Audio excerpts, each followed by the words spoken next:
Good morning students, कैसे हैं आप सब। आज हम करेंगे क्लास 10 सिविक्स की आखिरी चैप्टर चैलेंजेस टू डेमोक्रेसी। इससे पहले हम समझ चुके हैं आउटकम्स ऑफ डेमोक्रेसी। अगर आप नहीं देखे हैं तो डिस्क्रिप्शन बॉक्स में मैं डाल दूंगी, आप जाकर चेक कर लीजिए ना। चैलेंजेस टू डेमोक्रेसी, डेमोक्रेसी में क्या होता है, डेमोक्रेसी को क्या क्या चैलेंजेस को फेस करना पड़ता है उसके बारे में समझेंगे। Clear. Democracy is a dominant form of government in the contemporary world. अभी पूरे वर्ल्ड में हाफ से भी ज़्यादा कंट्री में कौन से फॉर्म ऑफ गवर्नमेंट है, डेमोक्रेटिक फॉर्म ऑफ गवर्नमेंट है। क्यों? क्योंकि ये एक अच्छी अच्छी फॉर्म ऑफ गवर्नमेंट है। कैसे और इस क्यों अच्छा है? क्योंकि हम समझ चुके हैं आउटकम्स ऑफ डेमोक्रेसी में। अभी हम समझेंगे कि क्या क्या चैलेंजेस है डेमोक्रेसी को। तो तीन तरह के चैलेंजेस फेस करना पड़ता है डेमोक्रेसी को। एक है फाउंडेशनल चैलेंजेस, एक है चैलेंज ऑफ एक्सपेंशन, एक है डीपनिंग ऑफ डेमोक्रेसी। तीनों बहुत इजी है, बहुत सरल है, आराम से समझ जाइएगा। फर्स्ट है foundational challenges, transition to democracy. देखिए पाकिस्तान का एग्जांपल लीजिए, वहाँ पे कभी मिलिट्री रूल होता है, फिर डेमोक्रेसी होता है, फिर मिलिट्री रूल होता है, फिर डेमोक्रेसी होता है। तो जब आप नॉन डेमोक्रेटिक गवर्नमेंट से, for suppose non democratic government है, ये एक मेरा कंट्री है, मेरा कंट्री है, ठीक है ना, यहाँ पे मैं रूल कर रही हूँ, ठीक है, निखत मैं रूल कर रही हूँ। तो यहाँ पे नॉन डेमोक्रेटिक है क्योंकि मैं एक डिक्टेटरशिप हूँ, मैं खुद रूल कर रही हूँ। लेकिन हमें यहाँ से कहाँ जाना है, डेमोक्रेटिक की तरह जाना है। मुझे हटाकर एक डेमोक्रेटिक गवर्नमेंट आ चुका है मेरे कंट्री में। तो जब हम नॉन डेमोक्रेटिक गवर्नमेंट से, जैसे कि मिलिट्री रूल कहते हैं उसे, जब मिलिट्री का रूल हो उससे हम मतलब ट्रांजिशन करते हैं डेमोक्रेटिक रिजीम की तरफ से, डेमोक्रेटिक गवर्नमेंट की तरफ से, उसे हम कहते हैं फाउंडेशनल चैलेंज। ठीक है, जैसे कि फाउंडेशनल चैलेंज बहुत जगह होता है, पाकिस्तान में होता है फाउंडेशनल चैलेंज। मतलब जो चैलेंज होता है कि हम जब नॉन गवर्नमेंट है और हम शुरू का चैलेंज है कि डेमोक्रेसी की तरफ बढ़ना है। फाउंडेशन मतलब क्या होता है, शुरू का चैलेंज है ना। चैलेंज ऑफ एक्सपेंशन, अब पाकिस्तान में डेमोक्रेसी आ चुका है, ठीक है ना, यहाँ पे डेमोक्रेसी आ चुका है। तो डेमोक्रेसी आ गया, उसको एक्सपेंड करना, सिर्फ डेमोक्रेसी लाना ही बड़ी बात नहीं है। उसमें बहुत सारे प्रिंसिपल्स को अप्लाई करना है, इक्वालिटी लाना है, जस्टिस लाना है, लोगों को न्याय देना है, इंश्योर करना है कि लोकल गवर्नमेंट में भी पावर डिस्ट्रीब्यूट हो। ऐसा ना हो कि बस सेंटर, मतलब यूनियन गवर्नमेंट है जो सबसे अपर गवर्नमेंट है, वो सारा पावर यूज कर रहा है। ऐसा ना हो। जो वुमेन है, जो माइनॉरिटीज है, उनको भी इंक्लूजन होना चाहिए, मतलब कि उनको भी ऐड करना, उनकी भी पार्टिसिपेशन होनी चाहिए, और सारे लोगों को अकोमोडेट करना, ये एक चैलेंज है डेमोक्रेसी का। तो पहला चैलेंज हो गया फाउंडेशनल चैलेंज, मतलब आपके पास डेमोक्रेसी है नहीं, डेमोक्रेसी लाना है, तो पहला चैलेंज हो गया। सेकंड है कि डेमोक्रेसी आ चुका है, अब उसको एक्सपेंड करना है, वहाँ पे प्रिंसिपल्स को अप्लाई करना है। नाउ थर्ड है डीपनिंग ऑफ डेमोक्रेसी। डेमोक्रेसी आ चुका है, आप प्रिंसिपल्स को भी अप्लाई कर दिए, लेकिन प्रैक्टिस नहीं हो रहा है वो प्रिंसिपल्स। आप इक्वालिटी ले आए लेकिन इक्वालिटी प्रैक्टिस नहीं हो रहा है, तो स्ट्रॉन्ग करना है, deepening of democracy, which means strong करना है हमें अपने डेमोक्रेसी को। Now make democracy more strong. Ordinary people, ज़्यादा ऑर्डिनरी पीपल से हमें क्या करना है, बहुत ज़्यादा रिप्रेजेंटेशन लाना है, उनका भी पार्टिसिपेशन लाना है। Participation of peoples strengthening democracy. देखिए अगर एक ही मेजॉरिटी, अगर कोई एक ही लोग रूल कर रहा है डेमोक्रेसी में, ये अच्छा नहीं है। क्या होना चाहिए, सारे ही लोग हैं, माइनॉरिटी हो कम हो, सारे लोगों को रिप्रेजेंटेशन मिलना चाहिए, पार्टिसिपेशन होना चाहिए। तब क्या होगा, डेमोक्रेसी और स्ट्रांग होगा। डेमोक्रेसी में ऐसा ना हो कि रिच और जो पावरफुल लोग हैं वो बस डोमिनेट कर रहे हैं, जो बहुत पावरफुल लोग हैं, जो पहले से पैसा रखे हुए हैं बनाकर, ठीक है ना, वो बस।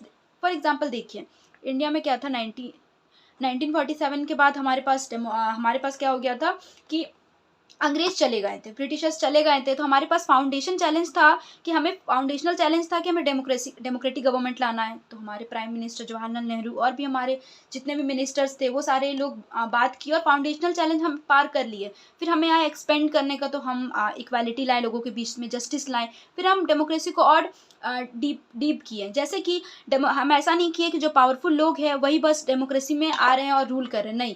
जो छोटे लोग हैं, जो लोअर कास्ट के लोग हैं, या फिर जिनके पास जो अनवेल्दी लोग हैं, उनके पास भी, वो भी क्या कर रहे हैं, उनकी भी पार्टिसिपेशन होनी चाहिए। तो पहला हो गया foundational challenge, challenges to expand and deepening of democracy.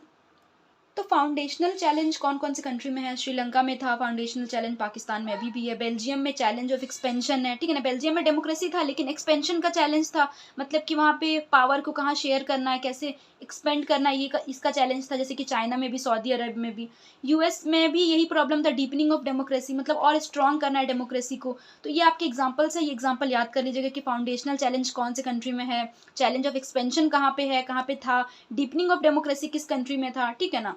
तो ये सारे है, ओके।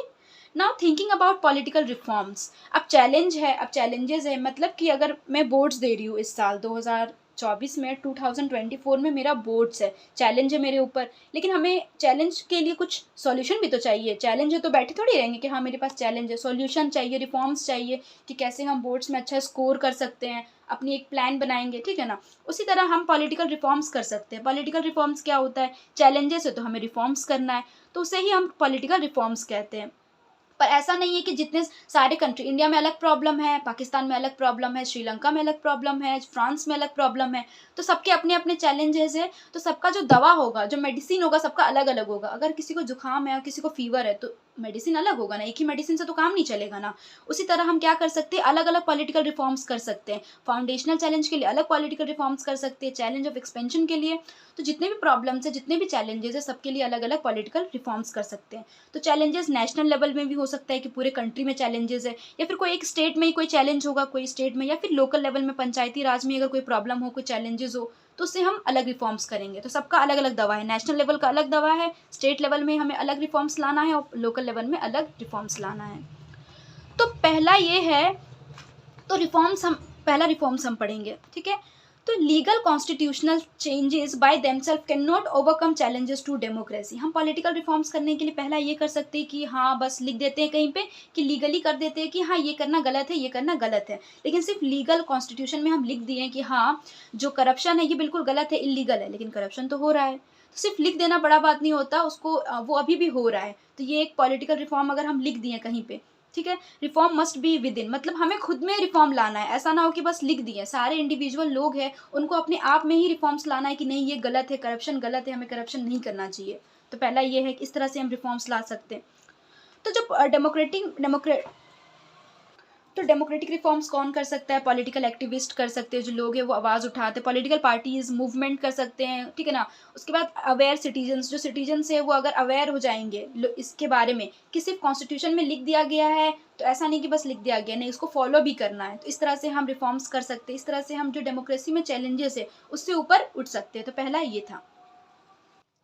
नाउ सेकेंड रिफॉर्म्स ये है कि legal reform should not have counter productive result. ऐसा ना हो कि हम रिफॉर्म जब लाएं और कोई ऐसा लॉ बना दिए जो पूरा काउंटर प्रोडक्टिव हो, मतलब एक नेगेटिव रिजल्ट आए। जैसे कि banning people who have more than 2 children from contesting election, मतलब कि जिनका भी 2 से ज़्यादा बच्चे हैं वो कंटेस्ट नहीं कर सकते इलेक्शन, वो इलेक्शन में खड़े नहीं हो सकते।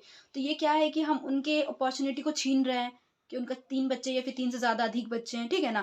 तो डिनाई कर रहे हैं democratic opportunity to many poor women, मतलब बहुत सारे वुमेन हैं जिनके पास अगर दो से ज़्यादा अगर उन्हें उनके चिल्ड्रंस है, तो उसे हम क्या कर रहे हैं, डिनाई कर रहे हैं, उनके अपॉर्चुनिटी को छीन रहे हैं। तो ये काउंटर प्रोडक्टिव रिजल्ट है। काउंटर प्रोडक्टिव रिजल्ट नहीं होना चाहिए, निगेटिव रिजल्ट नहीं होना चाहिए, पॉजिटिव रिफॉर्म्स।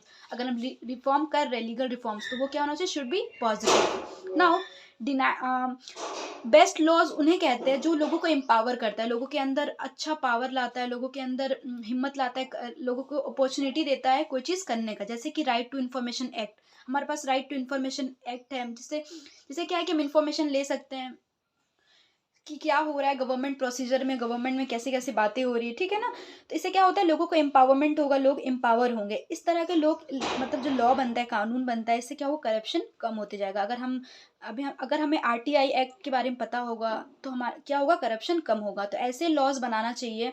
ये है सारे चैलेंजेस है डेमोक्रेसी में, ठीक है ना। तो ऐसे रिफॉर्म्स लाए, ऐसे चेंजेस लाए जिससे कि लोगों को एम्पावर किया जाए, ऐसा नहीं कि लोगों को नीचे किया जाए, ठीक है ना। Democratic reforms broad, democratic reforms हम कैसे ला सकते हैं, थ्रू पॉलिटिकल प्रैक्टिस से।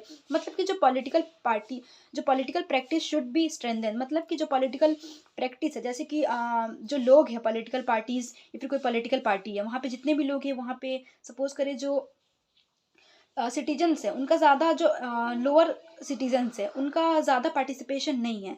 तो participation of citizen in decision making, मतलब कि गवर्नमेंट के प्रोसेस में अगर सिर्फ 4 गवर्नमेंट है, वो अपने अगर कानून बना रहे हैं सारे लोगों के लिए, तो ऐसा तो नहीं है, सारे लोगों को पार्टिसिपेट करना चाहिए, वहाँ पे पार्टिसिपेट करना चाहिए।